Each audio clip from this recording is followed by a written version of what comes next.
Hello all, welcome back to my YouTube channel. ಇನ್ನು ಯಾರೆಲ್ಲ ನನ್ನ ಚಾನಲ್ನ ಸಬ್ಸ್ಕ್ರೈಬ್ ಮಾಡಿಲ್ಲ ಅಂದರೆ ಸಬ್ಸ್ಕ್ರೈಬ್ ಮಾಡ್ಕೊಳ್ಳಿ. ಇವತ್ತು ಬೆಳಗ್ಗೆ ಬೇಗನೆ ಎದ್ದು ಎಲ್ಲ ಕಸ ಗುಡಿಸಿ ಎಲ್ಲ ಕ್ಲೀನ್ ಮಾಡಿ ನೆಲ ಒರೆಸಿ, ವರಮಹಾಲಕ್ಷ್ಮಿ ಹಬ್ಬ ಆಗಿರೋದ್ರಿಂದ ಆಮೇಲೆ ನೀಟಾಗಿ ಪ್ಲ್ಯಾಂಟ್ಸಿಗೆಲ್ಲ ನೀರು ಹಾಕಿ, ಎಷ್ಟೊಂದು ಜನ ಓವರ್ ನೈಟೇ ವರಮಹಾಲಕ್ಷ್ಮಿ ಹಬ್ಬಕ್ಕೆ ಪ್ರಿಪೇರ್ ಮಾಡ್ಕೋತಾರೆ. ಬಟ್ ನಮ್ಮ ಮನೇಲಿ ಹಂಗೆ ಮಾಡೋಂಗಿಲ್ಲ. ಬೆಳಗ್ಗೆ ಎದ್ದ ಮೇಲೇ ಎಲ್ಲ ಪ್ರಿಪ್ರೇಷನ್ಸ್ ಸ್ಟಾರ್ಟ್ ಮಾಡಬೇಕು. ಸೊ ಒಂದೇ ಪ್ರಿಪ್ರೇಷನ್ಸ್ ಹಾಗೆ ಸ್ಟಾರ್ಟ್ ಮಾಡ್ಕೋತಾ ಇದ್ದೀವಿ. ಫಸ್ಟು ಬಾಗಿಲಿಗೆ ಹಳೆ ತೋರಣ ತೆಗಿಯೋದ್ರಿಂದ ಶುರು ಮಾಡ್ಕೊತಾ ಇದ್ದೀವಿ. ನೋಡಿ, ಇದರಲ್ಲಿ ನಾನು ನಿಮಗೆ ಏನು ಹೇಳಬೇಕು ಅಂದರೆ, ಅಕಸ್ಮಾತ್ ಎಷ್ಟೊಂದು ಜನ ಈ ತೋರಣಕ್ಕೆ ಸ್ಟೇಪ್ಲರ್ ಪೆನ್ಸ್ ಯೂಸ್ ಮಾಡ್ತಾರೆ. ಸೊ ನಾವು ಕೂಡ ಸ್ಟೇಪ್ಲರ್ ಪೆನ್ಸ್ ಇದನ್ನು ಬಿಸಾಕಬೇಕಾದ್ರೆ ಹಾಗೆ ಬಿಸಾಕಬೇಡಿ. ಪಾಪ ಕಸದಲ್ಲಿ ಹಾಕಿದಾಗ ಹಸು ತಿನ್ನೋದಾಗಿರ್ಬೋದು, ಇಲ್ಲ ಯಾವುದೇ ಒಂದು ಪ್ರಾಣಿ ತಿಂದರೂ ಅದಕ್ಕೆ ಹರ್ಟ್ ಆಗುತ್ತೆ. ಸೊ ಯಾವಾಗಲೂ ಆಗಲಿ ಈ ಸ್ಟೇಪ್ಲರ್ ಪೆನ್ಸ್ನ ನೀವೇನಕ್ಕೆ, ಸ್ಟೇಪ್ಲರ್ ಪೆನ್ಸ್ ಅಂತಲೇ ಅಲ್ಲ, ಯಾವುದೇ ಶಾರ್ಪ್ ಐಟಮ್ಸ್ನ ನೀವು ಸಪ್ರೇಟಾಗಿ ಬಿಸಾಕೋದು ಒಳ್ಳೆಯದು. ಸೊ ನಾವು ನೋಡಿ ಎಷ್ಟು ಸ್ಟೇಪ್ಲರ್ ಪೆನ್ಸ್ ಬಂದಿದೆ ಅಂತ. ಸೊ ಯಾವುದೇ ಶಾರ್ಪ್ ಐಟಮ್ಸ್ನ ಸ್ವಲ್ಪ ಸಪ್ರೇಟಾಗಿ ತೆಗೆದು ಸೇಫಾಗಿ ಬಿಸಾಕಿ, ಸೊ ಯಾರಿಗೂ ಹರ್ಟ್ ಆಗೋಲ್ಲ. ಅದಾದಮೇಲೆ ನಾವು ನೀಟಾಗೆ ಹೊಸ ತೋರಣ ಕಟ್ಟೋದ್ರಿಂದ ಶುರು ಮಾಡಿದ್ವಿ. ಆ್ಯಕ್ಚುಲಿ ತೋರಣ ಕಟ್ಟೋದು ರೆಕಾರ್ಡ್ ಮಾಡೋಕ್ಕಾಗಿಲ್ಲ, ಎಷ್ಟೊಂದು ಇನ್ ಬಿಟ್ವೀನ್ ರೆಕಾರ್ಡ್ ಮಾಡೋಕ್ಕಾಗಿಲ್ಲ. ಬಿಕಾಸ್ ಕ್ಯಾಮ್ರಾ ಇಟ್ಕೊಂಡು ಪೂಜೆ ಮಾಡೋಕ್ಕೆ ಲೇಟ್ ಆಗುತ್ತೆ ಅಂತ. ನಾವು ತೋರಣ ಕಟ್ಟೋದ್ರೊಳಗೆ ಆಲ್ಮೋಸ್ಟ್ ಪ್ರಿಪ್ರೇಷನ್ಸ್ ಎಲ್ಲ ಲಕ್ಷ್ಮಿ ಕೂಡ್ಸೋದಕ್ಕೆ ಸ್ಟಾರ್ಟ್ ಮಾಡ್ಕೋತಾ ಇದ್ವಿ. ಎಲ್ಲ ಒಂದು ಕಡೆಯಿಂದ ಒಂದೇ. ಇಲ್ಲಿ ರಂಗೋಲಿನ ನಾನು ಅಕ್ಕಿ ಹಿಟ್ಟಲ್ಲಿ ಹಾಕ್ತಾಯಿದ್ದೀನಿ. ಸೊ ಅದಷ್ಟು ನೀಟಾಗಿ ಬರ್ತಾ ಇಲ್ಲ. ಆಮೇಲೆ ಜಾಗ ಕೂಡ ಚಿಕ್ಕದಾಗಿದೆ ಅಲ್ವಾ, ಸೊ ಚಿಕ್ಕ ರಂಗೋಲಿನ ಹಾಕೋತಾ ಇದ್ದೀನಿ. ಆಮೇಲೆ ಈ ರಂಗೋಲಿ ಬಂದ್ಬಿಟ್ಟು ಲಕ್ಷ್ಮಿಗೆ ಫೇವ್ರೆಟ್ ರಂಗೋಲಿ. ಸೊ ನೀವು ಕೂಡ ಈ ರಂಗೋಲಿನ ಈಸಿಯಾಗಿ ಹಾಕೋಬೋದು. ಹಬ್ಬ ಆಗಿರೋದ್ರಿಂದ ಇಲ್ಲಿ ರಂಗೋಲಿ ಹಾಕಿದ್ಮೇಲೆ ನಾನು ನೀಟಾಗಿ ಒಂದು ತುಂಬ ಚಿಕ್ಕ ರಂಗೋಲಿ ಗಿಡದ ಹತ್ರನೂ, ಎಲ್ಲ ಗಿಡಗಳ ಹತ್ರನೂ ಒಂದು ಚಿಕ್ಕದಾಗಿ ರಂಗೋಲಿ ಹಾಕಿದೆ. ಯಾಕಂದರೆ ಯಾವಾಗಲೇ ಆಗಲಿ ಗಿಡಗಳ ಹತ್ರ ಒಂದು ರಂಗೋಲಿ ಹಾಕಬೇಕು. ಇದನ್ನು ಮಾಡೋದ್ರಿಂದ ಮನೇಲಿ ಪಾಸಿಟಿವಿಟಿ ಜಾಸ್ತಿ ಆಗುತ್ತೆ. ಯಾವುದೇ ಥರದ ನೆಗೆಟಿವಿಟಿ ಆಗಲಿ, ಆಮೇಲೆ ಯಾವುದೇ ಥರದ ದೃಷ್ಟಿ ಅಂತ ಹೇಳ್ತಾರಲ್ವ, ಅದು ಕೂಡ ಆಗೋದಿಲ್ಲ. ಈ ಸಲ ನಾವು ಹಬ್ಬನ ತುಂಬ ಸಿಂಪಲಾಗಿ ಆಚರಿಸ್ತಾ ಇದ್ದೀವಿ. ಆಮೇಲೆ ಲಕ್ಷ್ಮಿ ಹಬ್ಬ ಮಾಡೋದು ತುಂಬ ಒಳ್ಳೆಯದಾಗತ್ತೆ. ಯಾರೆಲ್ಲ ನೀವು ಮಾಡಬೇಕು ಅಂದ್ಕೊಂಡಿದ್ದೀರೋ, ಸೊ ನಿಮ್ಮ ಕೈಲಿ ಎಷ್ಟು ಸಾಧ್ಯವಾಗುತ್ತೋ ಅಷ್ಟರಲ್ಲೇ ಹಬ್ಬ ಮಾಡಿ. ಬಟ್ ನಿಮಗೆ ನಿಜವಾಗ್ಲೂ ವರಮಹಾಲಕ್ಷ್ಮಿ ಮಾಡೋದ್ರಿಂದ ತುಂಬ ಒಳ್ಳೆಯದಾಗತ್ತೆ. ಚಿಕ್ಕದಾಗಿ ಒಂದು ಅರಿಶಿನ ಕುಂಕುಮ ಇಟ್ಬಿಟ್ಟು ರಂಗೋಲಿಗೆ ಹೂವು ಇಟ್ಟಿದ್ದೀನಿ. ಇವತ್ತು ಹಬ್ಬ ಆಗಿರೋದ್ರಿಂದ ಎಲ್ಲದಕ್ಕೂ ಅರಿಶಿನ ಕುಂಕುಮ ಮತ್ತು ಹೂವು ಇಡಲೇಬೇಕು. ಸೊ ನಾ ಹೇಳಿದೆ ಅಲ್ವಾ, ಸೊ ಟೋಟಲಿ ರಂಗೋಲಿ ಈ ಥರ ಕಾಣ್ತಾ ಇತ್ತು. ಆಮೇಲೆ ನಾನು ಹೇಳಿದೆ ಅಲ್ವಾ, ಗಿಡಗಳ ಹತ್ರ ಎಲ್ಲ ಹೋಗ್ಬಿಟ್ಟು ಒಂದು ಚಿಕ್ಕ ರಂಗೋಲಿ ಇಟ್ಟೆ ಅಂತ. ಸೊ ಚಿಕ್ಕ ರಂಗೋಲಿ ಇಟ್ಟಿದ್ದೀನಿ. ಇಲ್ಲೂ ಕೂಡ ಒಂದು ಹೂವು ಇಟ್ಟಿದ್ದೆ, ಅದನ್ನು ರೆಕಾರ್ಡ್ ಮಾಡಿಲ್ಲ ಯಾಕಂದರೆ ಇದು ಈಚೆ ಇರೋದ್ರಿಂದ. ಅದಾದಮೇಲೆ ನೋಡಿ, ಬಾಗಿಲಿಗೆಲ್ಲ ಈ ಥರ ರೆಡಿ ಮಾಡಿದ್ದೀವಿ. ಸೊ ತೋರಣ ಎಲ್ಲ ಕಟ್ಟಿ ಮಾವಿನ ಸೊಪ್ಪು, ಮಾವಿನ ಎಲೆಗಳನ್ನ ಇಟ್ಟು, ಅದಾದಮೇಲೆ ಹೂವು ಹಾಕಿ, ಸೊ ಈ ಥರ ಡೆಕೋರೇಷನ್ ಆಗಿದೆ. ನೆಕ್ಸ್ಟು ಹೆಂಗಿದ್ರು ಬಾಗಿಲದೆಲ್ಲ ರೆಡಿ ಆಯ್ತಲ್ವ. ಸೊ ನಾವು ಡೈರೆಕ್ಟಾಗಿ ಲಕ್ಷ್ಮಿ ಕೂಡ್ಸೋ ಜಾಗನ ರೆಡಿ ಮಾಡ್ಕೊಳಕ್ಕೆ ಹೋದ್ವಿ. ಒಂದು ಕಡೆಯಿಂದ ನಾವು ಒಂದೇ ಲಕ್ಷ್ಮಿ ಪೂಜೆಗೆ ಏನೇನು ಪ್ರಿಪ್ರೇಷನ್ಸ್ ಬೇಕೋ ಅದನ್ನು ಮಾಡ್ಕೊಳ್ಳೋಕ್ಕೆ ಸ್ಟಾರ್ಟ್ ಮಾಡಿದ್ವಿ. ಅಷ್ಟರೊಳಗೆ ದೇವ್ರ ಪೂಜೆನೂ, ಇದು ನಮ್ಮ ಪುಟ್ಟ ದೇವ್ರ ಮನೆ, ಇಲ್ಲಿ ದೇವ್ರ ಪೂಜೆನೂ ಆಲ್ರೆಡಿ ಬೆಳಗ್ಗೆನೇ ಮಾಡಿದ್ವಿ, ಲಕ್ಷ್ಮಿ ಕೂಡ್ಸೋಕ್ಕಿಂತ ಮುಂಚೆ ಒಂದು ಸತಿ. ಆಮೇಲೆ ಎಷ್ಟೊಂದು ಜನ ಓವರ್ ನೈಟೇ ಪ್ರಿಪ್ರೇಷನ್ಸ್ ಮಾಡ್ಕೋತಾರೆ. ದೇವ್ರನ್ನ ರೆಡಿ ಮಾಡಿರ್ತಿರ್ಬೋದು, ಸ್ವೀಟ್ಸ್ ಮಾಡೋದಿರ್ಬೋದು. ಬಟ್ ನಮ್ಮ ಮನೆಯಲ್ಲಿ ಆ ಥರ ಎಲ್ಲ ಮಾಡೋ ಹಾಗಿಲ್ಲ. ಸೊ ಬೆಳಗ್ಗೆನೇ ಮಾಡಬೇಕು. ಆಮೇಲೆ ಬೆಳಗ್ಗೆ ಇವತ್ತು ತಿಂಡಿಗೆ ಪುಳಿಯೋಗರೆ ಮಾಡ್ಕೊಂಡಿದ್ವಿ ಸಿಂಪಲಾಗಿ. ತಿಂಡಿ ತಿಂದ್ಬಿಟ್ಟು ಅಷ್ಟರೊಳಗೆ ಅಮ್ಮ ಎಲ್ಲ ಹಬ್ಬದ ಅಡುಗೆ, ನಾನು ಹೇಳ್ದಂಗೆ ನಮ್ಮ ಮನೇಲಿ ಏನೇ ಮಾಡೋದಿದ್ರು ಬೆಳಗ್ಗೆ ಎದ್ದು ಸ್ನಾನ ಮಾಡಿ ಎಲ್ಲ ಕ್ಲೀನ್ ಇನ್ನೊಂದು ಸತಿ ಎಲ್ಲ ಕ್ಲೀನ್ ಮಾಡಿದ ಮೇಲೇ ಪೂಜೆ ಸ್ಟಾರ್ಟ್ ಮಾಡಬೇಕು ಮಡಿಯಿಂದ. ಸೊ ಅಮ್ಮ ಎಲ್ಲ ಅಡುಗೆ ಎಲ್ಲ ರೆಡಿ ಮಾಡ್ಕೋತಾ ಇದ್ರು. ನೋಡಿ ಎಷ್ಟು ಸಿಂಪಲ್ಲಾಗಿ ಈಸಿಯಾಗಿ ಒಬ್ಬಟ್ಟು ಮಾಡ್ತಾರೆ ಅಂತ. ಒಬ್ಬಟ್ಟಂತೂ ತುಂಬ ಟೇಸ್ಟಿಯಾಗಿ ಸಖತ್ತಾಗಿತ್ತು. ಪೂಜೆ ಮಾಡೋ ತನಕ ಪೂಜೆಗೆ ನೈವೇದ್ಯಕ್ಕೆ ಇಡೋ ತನಕ ಯಾರು ಏನೂ ತಿನ್ನೋಂಗಿಲ್ಲ. ಸೊ ಎಲ್ಲ ಅಡುಗೆ ಬೇಗ ಬೇಗ ಮಾಡ್ಕೋತಾ ಇದ್ದಾರೆ. ಆಮೇಲೆ ನಾವು ಪೂಜೆಗೆ ಎಲ್ಲ ಐಟಮ್ಸು ಇಡಲ್ಲ, ಲೈಕ್ ಚಿತ್ರಾನ್ನ, ಪುಳಿಯೋಗರೆ ಅದನ್ನೆಲ್ಲ ಇಡಲ್ಲ, ಹಪ್ಪಳ, ಸಂಡಿಗೆ ಅದೆಲ್ಲ. ಬರೀ ಮೇನ್ ಐಟಮ್ಸ್ ದೇವರಿಗೆ ಏನೇನು ನೈವೇದ್ಯ ಮಾಡಬೇಕೋ ಅದು. ನೀವು ಯಾರೆಲ್ಲ ಈ ಥರ ಒಬ್ಬಟ್ಟು ಟ್ರೈ ಮಾಡಬೇಕು ಅಂತಿದ್ದೀರೋ ಬಾಳೆ ಎಲೆ ಮೇಲೆ ಟ್ರೈ ಮಾಡಿ, ತುಂಬ ಈಸಿಯಾಗಿ ಬರುತ್ತೆ. ಅದಕ್ಕೆ ಒಂಚೂರು ತುಪ್ಪ ಹಚ್ಬಿಟ್ಟು ನೀಟಾಗಿ ಹಾಕ್ಕೊಳ್ಳಿ. ನೋಡಿ ಎಷ್ಟು ಈಸಿಯಾಗಿ ಎಲೆನ ಬಿಟ್ಕೊಳ್ಳುತ್ತೆ. ಸೊ ಒಂದು ಕಡೆ ಒಬ್ಬಟ್ಟು, ಪಲ್ಯ, ಅನ್ನ, ಒಬ್ಬಟ್ಟು ಸಾರು, ಕೋಸಂಬರಿ ಎಲ್ಲ ಒಂದು ಕಡೆಯಿಂದ ರೆಡಿ ಮಾಡ್ತಾಯಿದ್ರು. ಆಲ್ಮೋಸ್ಟ್ ಎಲ್ಲ ರೆಡಿಯಾಗಿತ್ತು. ಇದು ಬಂದೆ ಫೈನಲ್. ಬಿಸಿಯಾಗಿ ಒಬ್ಬಟ್ಟು ತಿನ್ನೋಣ ಚೆನ್ನಾಗಿರುತ್ತಲ್ಲ. ನೋಡಿ ಎಷ್ಟು ಚೆನ್ನಾಗಿ ಬೆಂದಿದೆ ಒಬ್ಬಟ್ಟು ಅಂತ.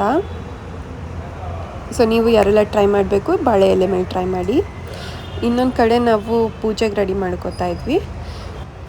ಫಸ್ಟ್ ನಾವು 3 ಬಾಳೆ ಎಲೆ ಹಾಕೋಬೇಕು. ಅದ್ರ ಮೇಲೆ ಈ ಥರ ನೀಟಾಗಿ ಅಕ್ಕಿ ಸ್ಪ್ರೆಡ್ ಮಾಡ್ಕೊಬೇಕು. ಅದ್ರ ಮೇಲೆ ಓಂ ಅಂತ ಬರಿಬೇಕು. ಲಕ್ಷ್ಮಿ ಕೂಡ್ಸೋದ್ರಿಂದ ಕಳಶ ಇಡ್ತೀವಲ್ಲ ಅದರಿಂದ ಓಂ ಅಂತ ಬರಿಬೇಕು. ಅದಾದಮೇಲೆ ನಮ್ಮದು ಒಂದು ಹಳೆಯ ಲಕ್ಷ್ಮಿ ಫೋಟೋ ಇದೆ. ತುಂಬ ವರ್ಷದಿಂದ ನಾವು ಇದೇ ಲಕ್ಷ್ಮಿ ಫೋಟೋಗೆ ಪೂಜೆ ಮಾಡೋದು. ಅದನ್ನ ಇಟ್ಟಿದ್ದೀವಿ. ಆಮೇಲೆ ಹೇಳ್ದಂಗೆ ಎಲ್ಲದಕ್ಕೂ ಅರಿಶಿನ ಕುಂಕುಮ ಇಟ್ಬಿಟ್ಟು, ಆಮೇಲೆ ಇದು ಕಳಶ, ಲಕ್ಷ್ಮಿ ಕಳಶ, ಇದು ಬೆಳ್ಳಿದು. ದೇವ್ರ ಮನೇಲಿ ನಾವು ತಾಮ್ರದ ಇಟ್ಟಿರ್ತೀವಿ. ರೆಗ್ಯುಲರ್ ಯೂಸ್ಗೆ ತಾಮ್ರದ ಕಳಶ ಒಳ್ಳೆಯದು ಅಂತ. ಹಬ್ಬ ಆಗಿರೋದ್ರಿಂದ ಬೆಳ್ಳಿದಿಟ್ಟಿದ್ದೀವಿ. ಕಳಶನೂ ನೀಟಾಗಿ ಎಲ್ಲ ತೊಳೆದು ಅದರೊಳಗಡೆ ನಾವು ಬೆಳ್ಳಿ ಕಾಯಿನ್ಸ್ ಹಾಕಿದ್ದೀವಿ. ಆಮೇಲೆ ಅರಿಶಿನ ಕುಂಕುಮ ಇಟ್ಕೊಂಡು ದೇವರಿಗೆ ಹೊಸ ಬಳೆನ ಇಟ್ಟು ಸೈಡಲ್ಲಿ. ಸೊ ಈ ಥರ ಕಾಣ್ತಿದೆ.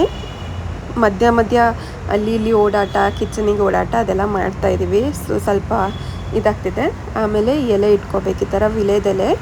ಅದಾದಮೇಲೆ ಒಂದು ಕಾಯಿನ ನೀಟಾಗಿ ತೊಳ್ಕೊಂಡು ಅದಕ್ಕೂ ಅರಿಶಿನ ಕುಂಕುಮ ಇಟ್ಬಿಟ್ಟು ಸೊ ಕಳಶಕ್ಕೆ ಇಡಬೇಕು.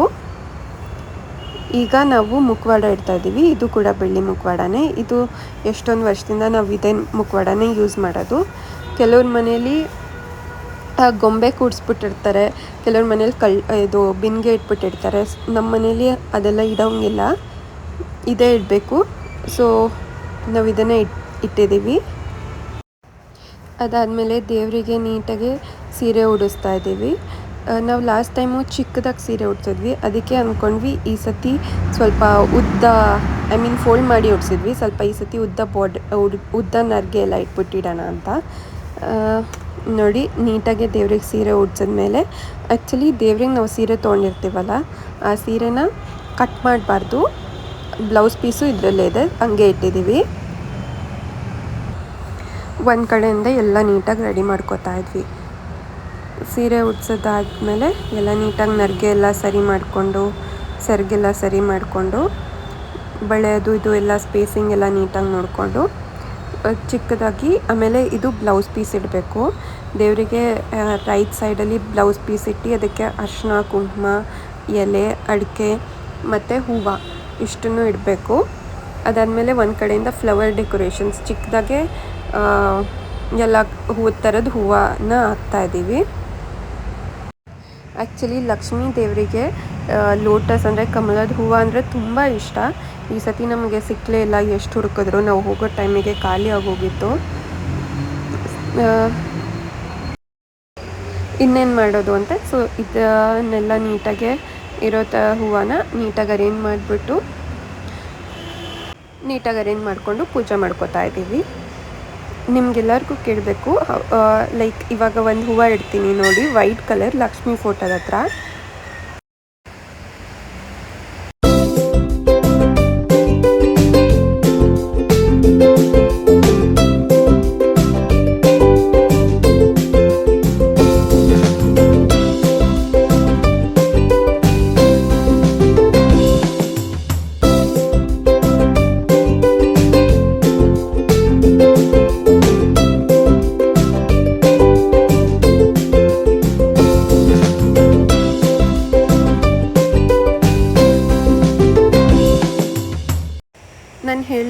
ವೈಟ್ ಹೂವು ನೋಡಿ. ಇದಕ್ಕೆ ಯಾರಿಗಾದ್ರೂ ಇದ್ರ ಹೆಸರು ಗೊತ್ತಿದ್ರೆ ನನಗೆ ಕಮೆಂಟ್ ಬಾಕ್ಸಲ್ಲಿ ಕಮೆಂಟ್ ಮಾಡಿ.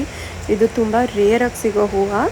ಸೊ ಅದನ್ನು ಸಿಕ್ತು. ಸೊ ಕಮಲ ಇಲ್ಲ ಅಂದರೂ ಪರವಾಗಿಲ್ಲ, ಈ ಹೂವು ಸಿಕ್ತಲ್ಲ ಅಂತ ಹೇಳ್ಬಿಟ್ಟು ಖುಷಿಯಿಂದ ಪೂಜೆ ಮಾಡ್ತಾಯಿದ್ದೀವಿ. ಒಂದು ಕಡೆಯಿಂದ ಹಾಗೆ ಅರೇಂಜ್ಮೆಂಟ್ಸ್ ಎಲ್ಲ ಆಗ್ತಾ ಬರ್ತಾ ಇದೆ. ಮಧ್ಯ ನಾನು ನಿಮಗೆ ತೋರಿಸ್ತಾ ಇದ್ದೀನಿ ಹೇಗೆ ಅರೇಂಜ್ ಮಾಡ್ತಾಯಿದ್ದೀನಿ ಸ್ಟೆಪ್ ಬೈ ಸ್ಟೆಪ್ ಅಂತ. ಸೊ ಫೈನಲ್ ಅಲ್ಲ, ಸದ್ಯಕ್ಕೆ ಈ ಥರ ಕಾಣ್ತಾ ಇದೆ.